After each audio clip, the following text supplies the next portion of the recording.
We've had a busy day here in the studio. Right now, we want to talk about Saraland City Schools just achieving a milestone with the superintendent testifying on Capitol Hill on the importance of education. So here now to talk about that address to the Congressional Committee is Dr. Brent Harris, and thank you for stopping by. Oh, thank you for having us. I was just telling you, when your team reached out to me and told me about this, I thought, oh, wow, look at Saraland. How did that invitation come about? So it was literally a random email that came through. One of the staffers with the House Committee of Education had reached out. They had been doing some research on school systems around the nation that showed the biggest gains made since the COVID lockdown. And Saraland City Schools did have one of the largest gains from the shutdown compared to other school systems around the nation. And so that's how the invitation came about. Okay, I'm curious, what type of education practices when it comes to reading, math, science, what's being implemented in Saraland Schools? Well, if you look at statewide, obviously the science of reading was implemented in 2018. Our school system has bought into the science of reading. Our teachers have bought into the different professional developments and all the different strategies that go along with teaching the science of reading. And so it's really been a cultural shift, I guess you'd say, within our system that's been there from the get-go of we believe in doing what's best for children. And so our teachers have bought in hook, line, and sinker. Our students have, and our community has. And so I think when you look at results that Saraland City Schools produces year in and year out, it comes from an overall culture that's been established in our community. Yeah, I heard you say teachers at least 3 times.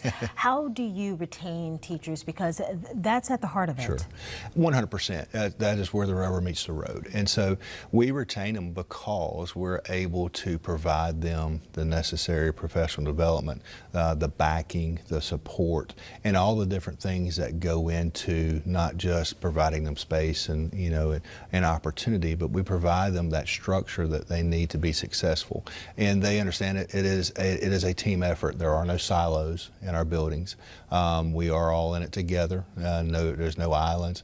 And so I think that sense of belonging and that sense of culture is what keeps our teachers committed and rooted in Saraland. Yeah, I asked you, if it was nervous being, on the Hill, making your case and telling them what makes the community so special. How are you going to leverage that experience to further benefit the schools and teachers here? Most importantly, it gives our community, our students, our teachers, the evidence that not only is the state looking, the nation is looking at what we're doing.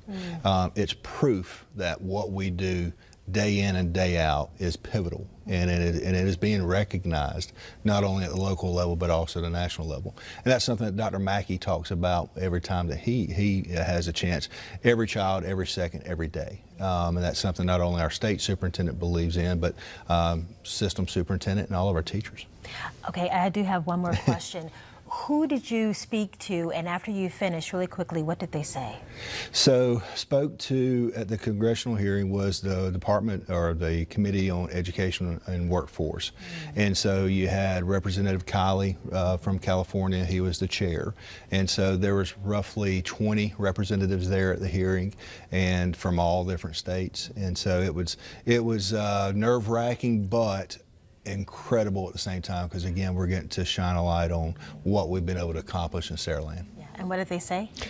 Great job. Keep it up. How about that? Yes, ma'am. Yes, ma'am. Well, thank you for stopping by. Thank you. Appreciate having me. Absolutely.